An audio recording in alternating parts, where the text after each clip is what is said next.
point here, some of the problems we are facing with Gen Zs is because we've not been able to grow opportunities for them to work.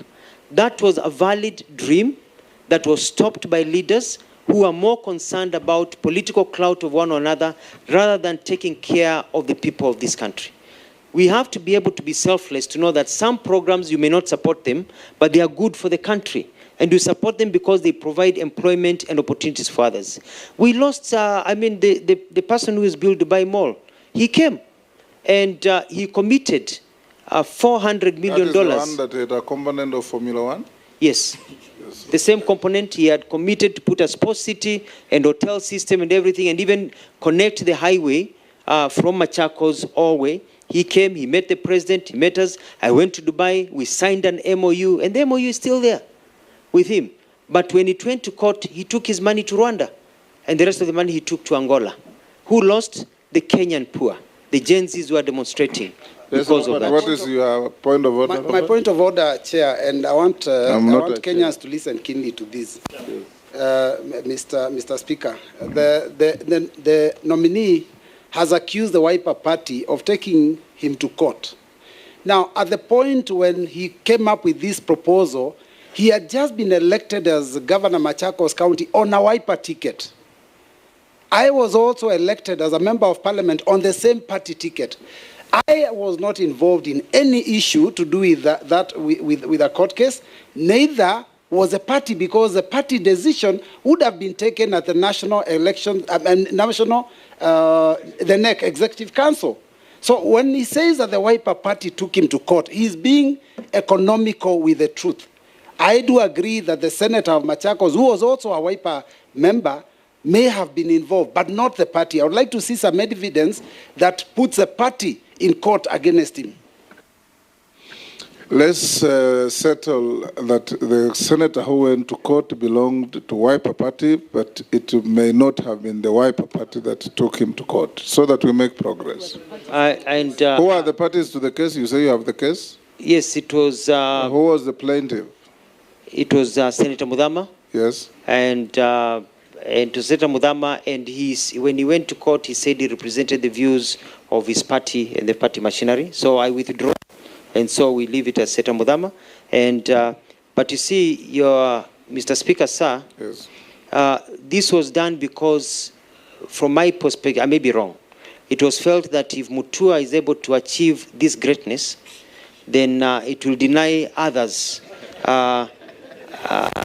clout. And I'm saying I may be wrong. I'm just saying that I felt that the reason that was stopped is because it was felt that I needed to be put in my place so that check. I do not overtake other leaders in terms of supremacy. So I just feel that it shouldn't have come to that. Point of order. Yes, Deputy Speaker. I hope that the nominee knows that you're actually under oath, so you risk perjuring yourself. You do realize that. Free legal advice. Daud? Can the nominee confirm he was chosen on which party in 2013? Was it Wiper or any other party? He already said he was elected on Wiper. Okay, let's make progress. Order, Shuria. I think, Chairman, I'll just suggest if the nominee could just stick to the issue of his, rather than just going into politics, just to save us time and also. Yes, you have finished answering to all the counts on Mrs. charge sheet. Now let's go to Mishi. Yes, Mrs. He has answered everything, including the one that was sent in by a member of the public. It's not a court case. Yes. The reason why I've pushed all those is because of your history. And you know, there is developmental stage. You can't just go to a country, copy something, and replicate it, and you think everything will work. So it puts the office you are holding in jeopardy, the name of the country, the name of the citizens, because of the theatrics manner or melodramatic manner you operate in your office. That's why I brought out those issues. I'll take the next three. Mishi, Honorable Mishi, Honorable Shuria, and Honorable Rasso. Thank you, Honorable Chairman. Honorable Chairman, my question will be on Kenyans working as domestic workers in the Middle East, and I want to focus in Saudi Arabia. And my reference will be the gravity of the reports concerning the mistreatment of Kenyans working there, ranging from denying of food, beaten to death, taken to jail under unnecessary circumstances. Honorable Chairman, just recently, and I want to say thank you to you because you're among those people who assisted me, together with the Cabinet Secretary, Prime Minister Musalia Mudavadi, to bring the body of one of my electorates, a lady who was working in Saudi Arabia, traveled with his employer to Egypt, and after 2 days, he died under unclear circumstances. It took us 1.5 months to have the body brought to Nairobi, then transferred to Mombasa. Honorable Chairman, I know there have been some reforms regarding the same issues, but I'm feeling that somehow there's no law enforcement, and I believe they are what we call international labor standards or labor laws, and we also have those who are domestic. And most of the time we are talking about this issue, we are putting some reforms, but yet nothing is being done. In the reports of that case which I've just mentioned, it has written that the death of this lady is under investigation. And this is not the first time. I had another previous case some months back. It had the same report that it is under investigation. But after that, there is no feedback, there is nothing, and it's just like that, and no justice is achieved on that. So my question is, do we have some protocol where should be followed in case of such unfortunate happenings that the family maybe need to follow so that to ensure that they get the body at good time? For us as Muslim, you can imagine she was a Muslim and she had to stay in mortuary for almost 1.5 months for her to come back to Kenya. So I'm like, this is an area where we have to put some policies or rather some measures. And I know we have some impediment because some of the countries, maybe they are not subscribing to the United Nations and especially on universal human rights law. And that is why it became very difficult. We have been putting so many resolutions at the international level regarding this issue of human rights violation. But still these cases keep on happening each and every time. And yet we don't know. This family, they're just there. They get the body, nothing is being told to them, and sometimes even they don't get the belongings of that person. They just receive the body, and that is all. Some of them, they're denying their passport. The passports are confiscated. Some of them, they're rendered jobless. They had to go and sleep in the mosque and in the street in Saudi Arabia. So I think this is a matter which you really need to deal with.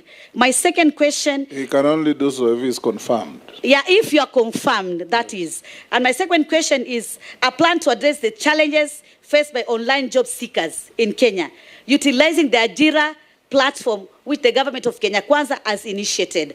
But I know it has been marred by so many challenges, from digital infrastructure, especially in the rural area, lack of digital literacy, fraudulent job seekers, job offers, whereby our youth have lost millions and nothing is being done on that. What kind of intervention will you implement to tackle these challenges and ensure equitable access to online employment opportunity to all our Kenyans and more so protect them from these fraudulent offers? Thank you. On a light note, because now maybe you're going to be confirmed as Waziri for Labor and Social Protection. Kenyans are thinking that you should minimize this drama, especially on your marital status, because somehow they can jeopardize your character or put you in a very negative situation. Because now we want to see that even our cabinet secretaries... Point of order. About opulence. Order, Mishi. Yes. I think there is no requirement for one to be married to be considered for public office in this country. I'm saying that drama, there'll be some drama. You have talked about opulence. You talked about opulence on Murchumba, Murkomen. You talked about opulence on Honorable Jogo. This committee will not open anybody's bedroom. Sharia,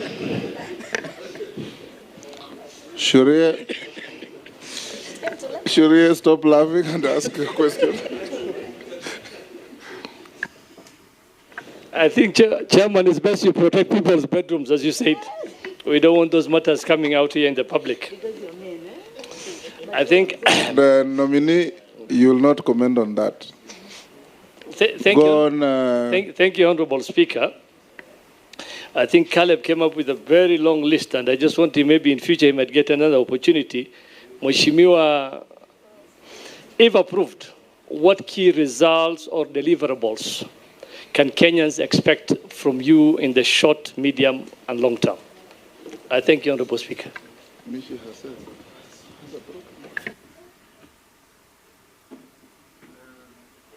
Honorable Raso, and then Mule. Thank you very much, Honorable Speaker.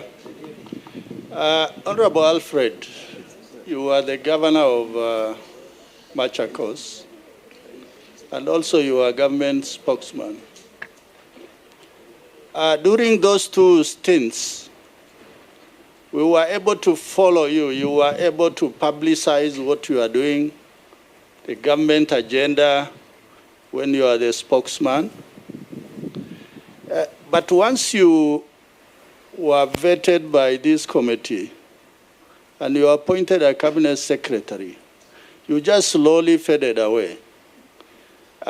Is it that maybe it is comfort zone to be a cabinet secretary? Or the dockets that you occupy were not really engaging? Because Article 152 clearly says what is cabinet. The president, the deputy president, the attorney general, and 14 to 21 cabinet secretaries. Those are the people who run government. And because of your background, we expected you to really support the government you are serving, particularly in advising them on the area of communication. Because your PhD is on communication. So maybe you will comment on that. Honorable Speaker, I need to ask something on labor. Not preamble, because I am just asking two questions because of time. Go ahead, go ahead. Thank you, Honorable Speaker. Honorable Alfred, my second question, we had two generals in the army, the late General Mlinge, General Mahmoud. During army recruitment, recruiting officers will go to an area and they will say, look out for this tribe, because they were looking out for the minorities, that minorities should not be excluded from the army. When we come to the ministry, if the House approves you, the ministry you are likely to go to, labor. Do we have systems in place to monitor, to evaluate, to look for minorities? Not good enough to just speak on the radio.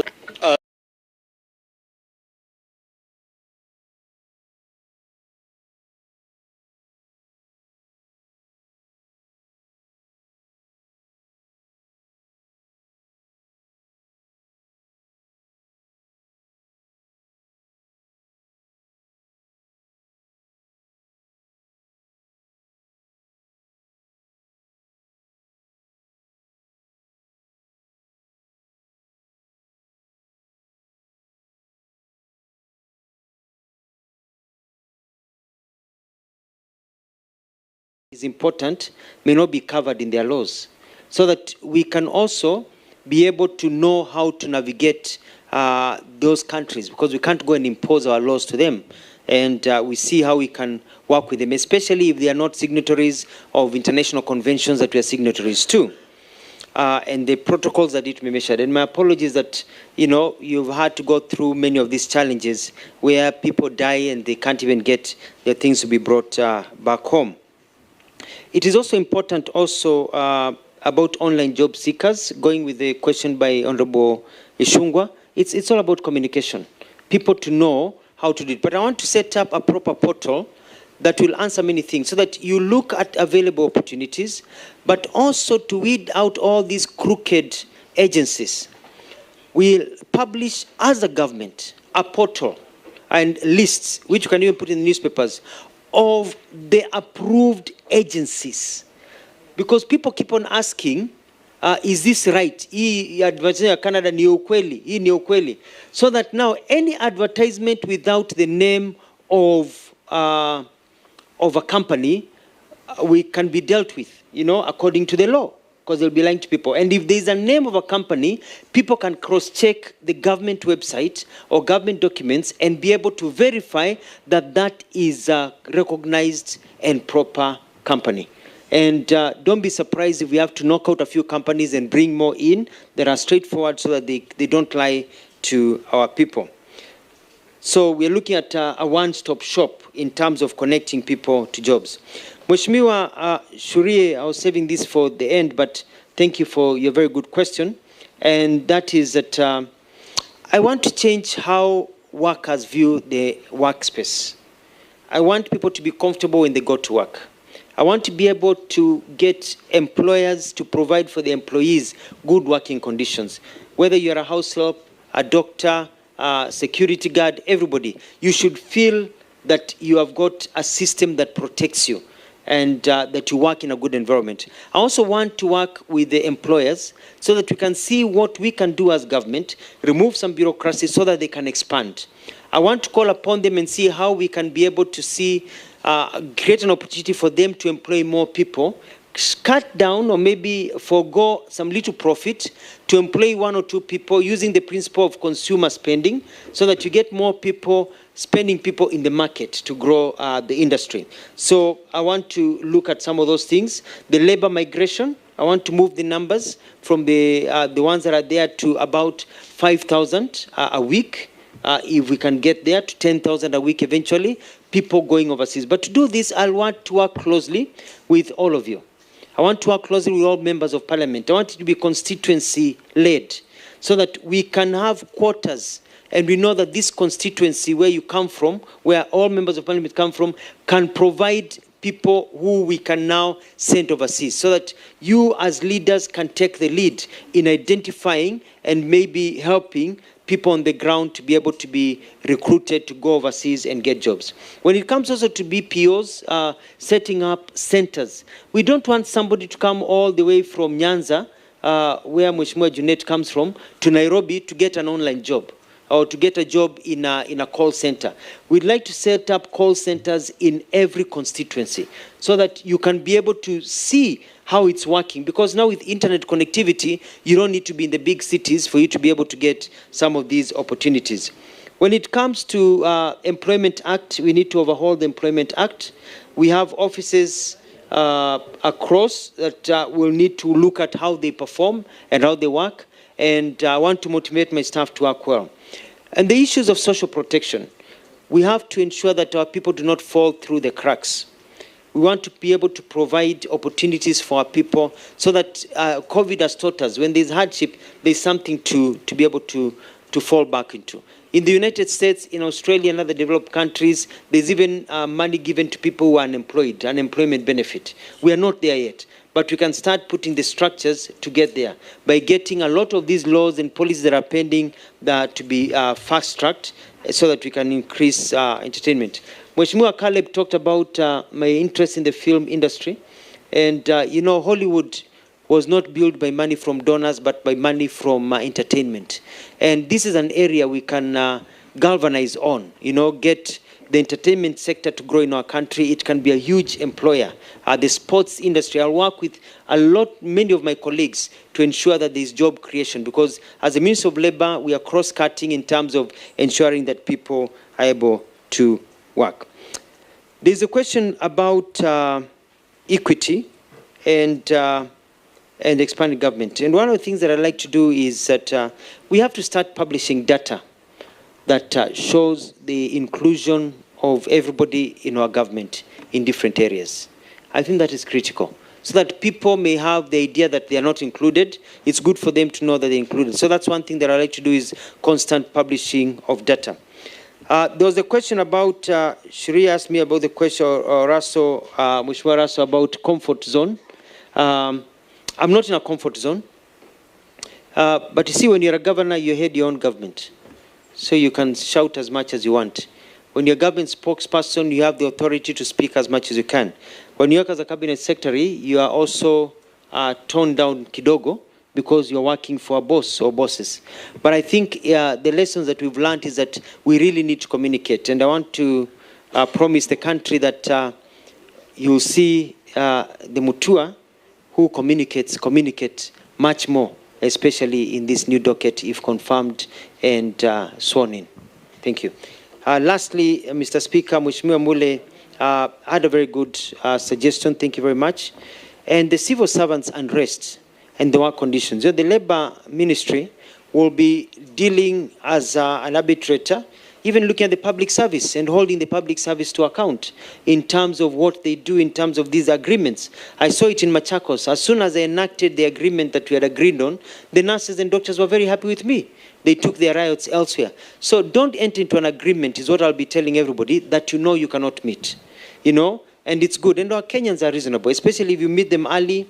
And it is harder to sort out an issue when people are on the streets. It is easier to sort out an issue before strike notice is issued. And I'm going for that early warning system so I can work with the industry. And some of them have already reached out to me. They're saying if you're appointed, if you are vetted and you go through, we'd like to come and meet you because they are festering wounds. And so I'll open my door to meeting. And so we tone down a lot of these issues. I submit. Chairman. Nelson Koech. Yes. Posing. Yeah, thank you, Speaker.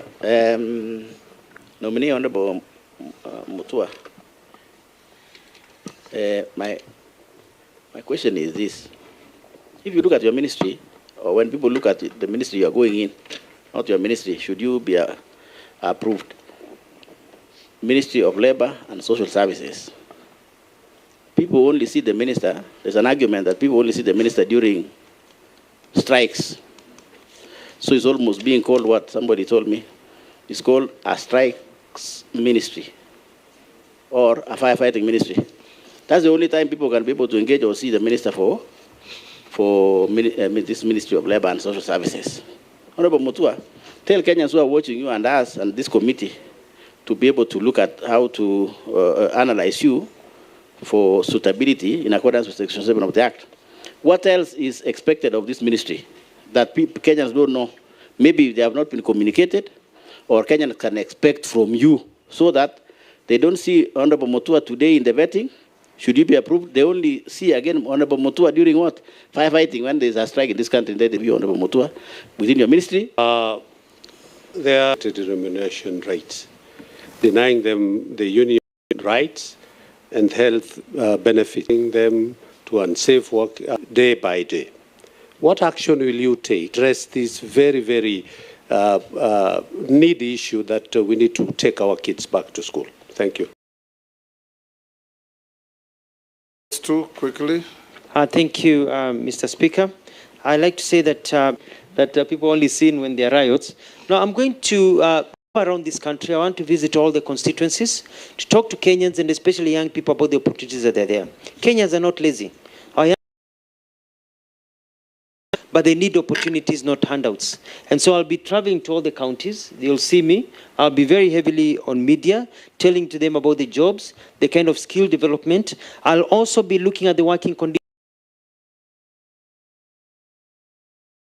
because of poor working conditions that go even against the international tenants. Because we have to sit down with FKE. I've had a chat with Kotu, Mheshimiwa Atwoli. I've talked to the employers. We're looking and my research, and I'll be able to sit down, bring everybody together, and gazette so that our people can get an increase if I'm confirmed. I think I've answered the statement of Mwai Kibaki, and my investigation has shown that it has become no more, no more process. I've looked at the different acts and laws that are there, and it's all about implementation. We are going to set up a target as a country and say that by this time, we need to have done A, B, C, D so that we don't have street families and be able to rehabilitate and even take people back to the countryside where they came from so that we can reunite them with their families, so that people can continue working with their families the way we are doing in the children's sector. instead of taking people to orphanages, we reunite them with the families. Mheshimiwa Mbui will be very happy to know that we are building, we want to develop a model rehabilitation center in Mavoko, which is very close to Kadiani. That you are building? A rehabilitation center in Mavoko. There's 20 acres there. I'll be sourcing for funds from development partners and others so that we have a place whereby these children can go before they are taken back to their families to be trained and taught, and also growth and a follow-up system so that we remove them. It is quite sad, like now it's very cold, to find people suffering in the streets, and we'll need to put up shelters that they do in other places whereby people can go and receive some food, and that's safety net for the very poor in our country. I submit. Chairman, I have one stressing, just one, a small one, very stressing. Yes. All of us as a country. Ya, kuna hili swala moja, waziri mteule, iwapo utachaguliwa katika wizara hii ya wafanyakazi, kuna swala nyeti ambalo wafanyakazi wa EPZ walijiunga katika chama cha wafanyakazi. Na hivyo sasa kufikia sasa wafanyikazi 1400 wamefutwa kazi katika viwanda viwili vya EPZ huko eneo bunge la Changamwe kwa kujiunga na chama cha wafanyikazi, na hata wizara yako ina taarifa hiyo. Kwa hivyo tunaomba iwapo utaweza kuchaguliwa uangalie swala hili litaweza kutatuliwa na kuona haki za Wakenya hawa zimefanikishwa. Asante Mheshimiwa Spika. Yes, Owen. Honorable Speaker, nominee, briefly, just tell us about your vision for the NSSF. I think it is an area that has not been touched. Daud. Thank you, Mr. Speaker. If you're confirmed, how will you pursue qualifications, equivalency, so that our qualified Kenyan professionals can move across the globe and sort the menace of unemployed professionals such as doctors and others? This is a question from one of the Kenyans. Thank you, Honorable Speaker. Just a quick one. Nominee, National Employment Authority. No wonder you didn't know whether it exists. Actually, it is somewhere in Kasarani. Just in case you are confirmed, it must be at a central place where all Kenyans will be able to access it. Chair. Just one, Mheshimiwa Speaker, just one from a Kenyan.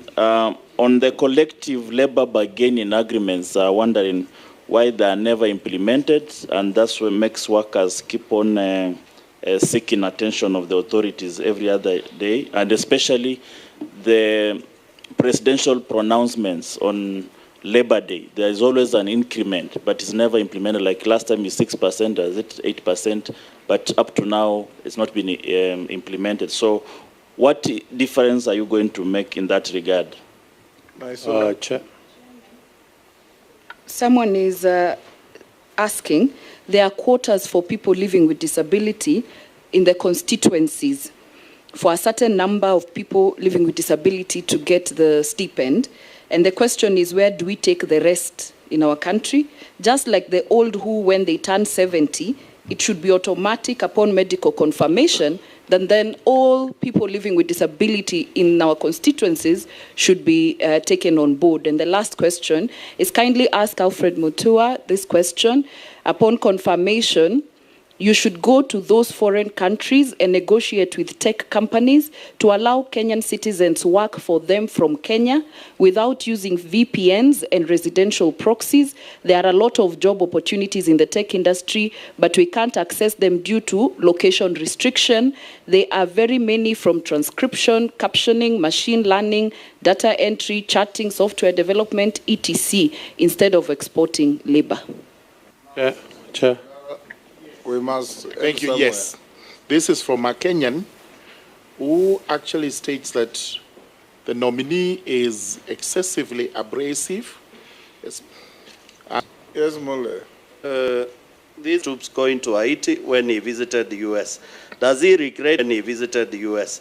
Does he regret making such to the extent he was shifted to another docket? How true that it is, I don't know. To another docket. How true that it is, I don't know, but it's from the public. That you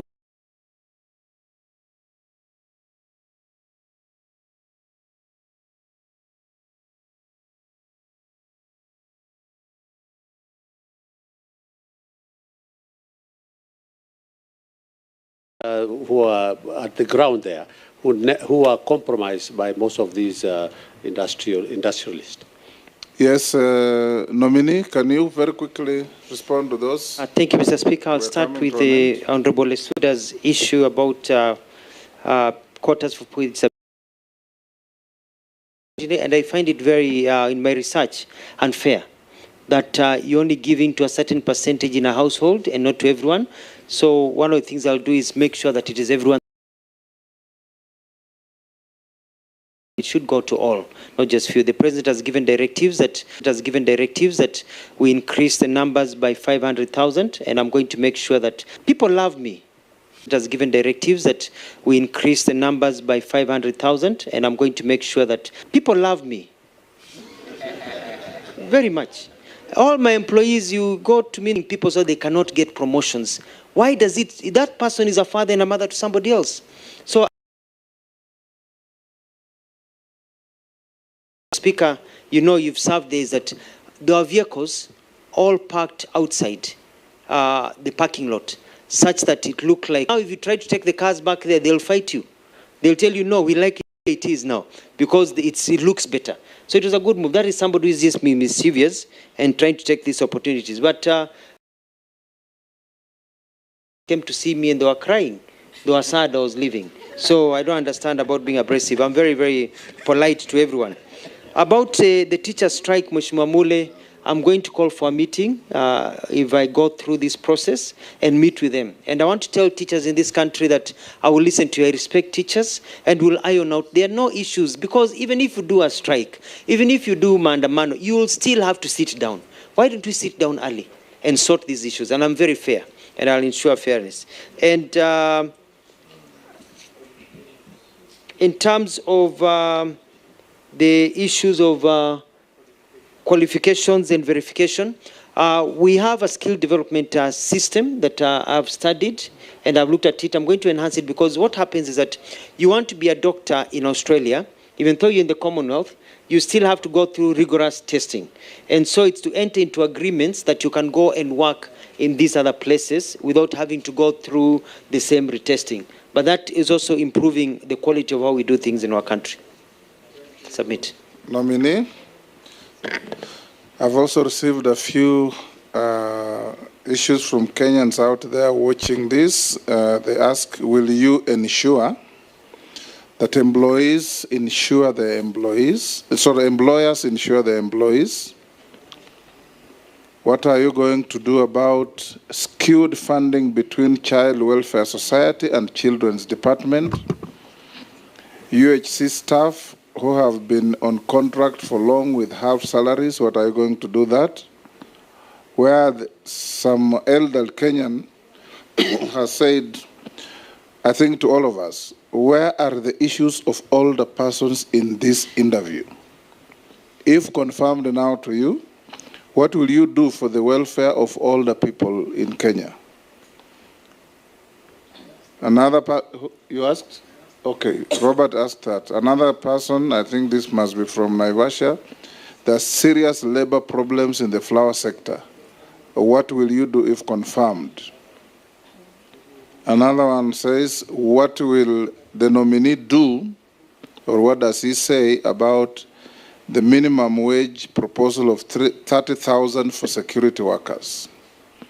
Another one, and this is, says contractual jobs in Kenya don't have retirement benefits. What will you do about it? And the last one, can you consider establishing a national employment oversight authority? Those are a few. Some that I've received have already been raised by members in the committee. Thank you, Mr. Chairman. And as I talk about employment, employers and ensuring the employees, this is something that I'm going to look at very important, very carefully, because it goes hand in hand with savings and with the question that I did not answer of NSSF. And it is important because you realize that if you work for a company and they are not able to provide you enough income to be able to get private insurance and you're not able to get into the government insurance, then there needs to be a way of plugging it in. We have to be very careful that also we don't scare employers away in terms of the cost of doing business in our country. So it's a balancing act, so I'll be able to look at that. NSSF has a portfolio of about 400 billion, and we want to grow that to $1 billion by being creative in where we invest, even outside the country. We have seen other countries come and invest in our country. They have pension funds, so we can grow money for the pensioners. And also be able to turn around the 3 months that are now the 13 days to 24 hours, so that when you exit, you can get your pension. But unfortunately, Mr. Speaker, if you're not a member of parliament in this country or a senior government official, when you leave, you get nothing. You get very little.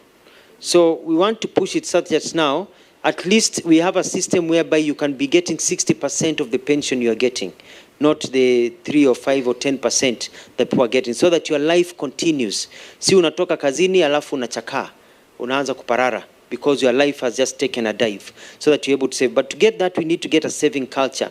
Only 3.3 million people in this country have a pension scheme. We have to get that, and there's different initiatives that are there to get the other sectors into saving. And I'm going to run a campaign of encouraging people to save, being asked, well, how much have you saved? It doesn't matter. It can be 20 shillings or 50 shillings or 100 shillings. We need a saving culture, because ujana ukama moshi ukienda urudi. One day, we all grow old. And so if you grow old and you don't have a kitty you've been saving and you've been eating everything, then you'll end up in the street. And the culture nowadays is not like the other one. You know, the Gen Zs are growing up and moving on their lives.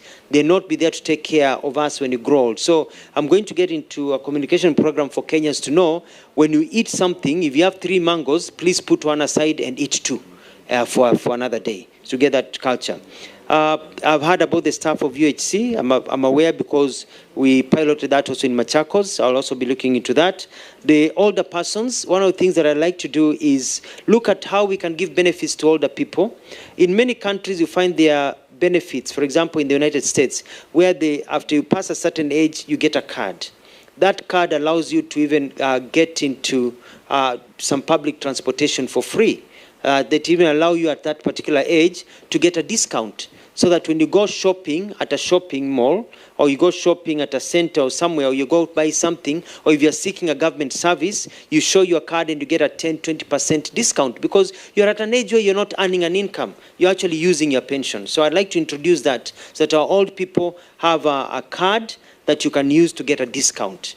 That will cushion you in terms of social protection. I've heard about the flower issues in Naivasha, and the also bulk of these old people, nominee, are in the rural areas. In the rural areas. Where will they get discounts?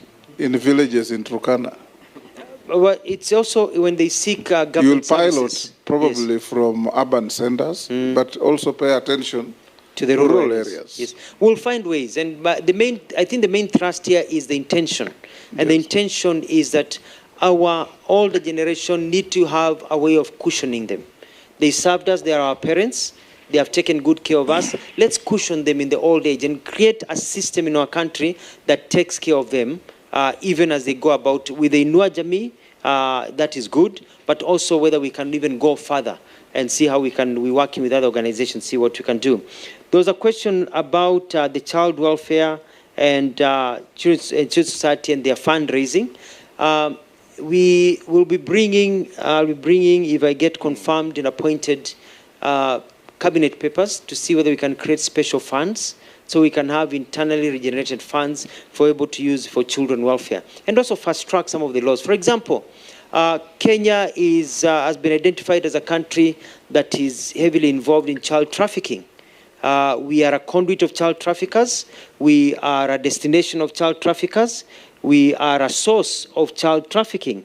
And it is also because we have failed, and I'll be bringing through cabinet, I think it's already there, through the, if I'm appointed through the Mheshimiwa Ishungwa, the passage of us to get into the Hague Convention for the protection of child, trafficking.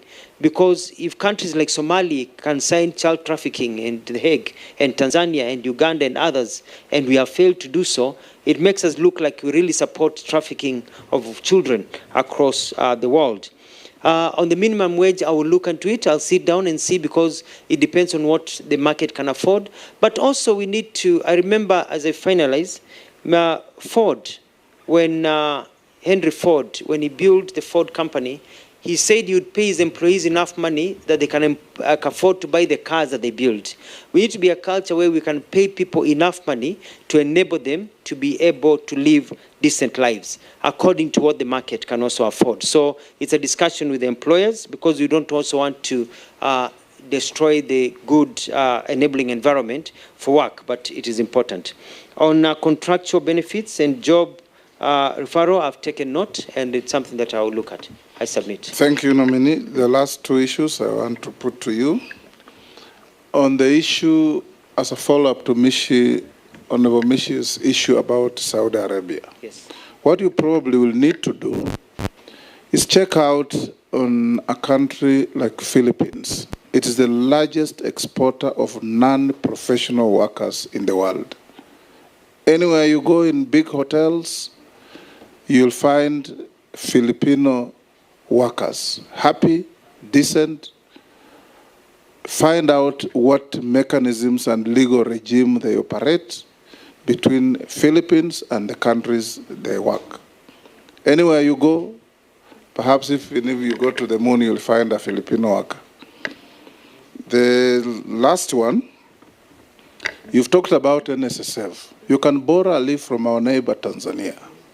What Tanzanians do, all the big money held by NSSF, they have engaged with the Ministry of Foreign Affairs, and instead of government buying property as missions, it's NSSF that buys those properties and owns them. So the government then pays NSSF rent at source. You reduce yourself from the problems of foreign exchange, and instead of paying foreign exchange to another country, you're paying in your local currency at the rates of those countries to your own NSSF. So even the rate of return on the investment is excellent. You may consider engaging NSSF to do that. I'll end there, and after we finish, you will see our secretariat. They have some mismatch with your documents, so that you can put them in order for the record. I want to ask you a few last questions. Do you have any, have you ever been mentioned adversely in any integrity-related report or investigations? Forget about your Machakos shenanigans. No, I have never. Yes. Do you hold any leadership position in any political party within Kenya? No, I do not. What is your net worth?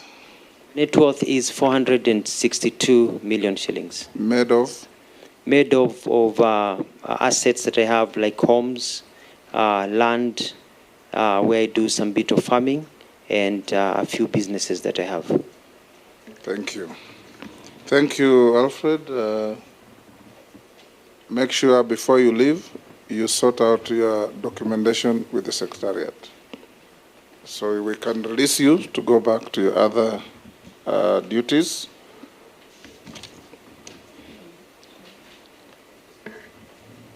And thank you. Yes, pardon? Say? Yes. Oh, how? Sorry. Yes. You appeared before us in 2022. How much were you worth then? I think that's a serious omission.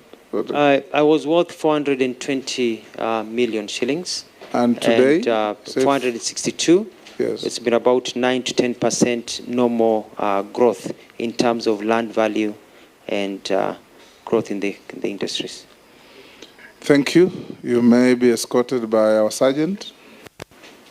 Have a good day and a blessed Sunday.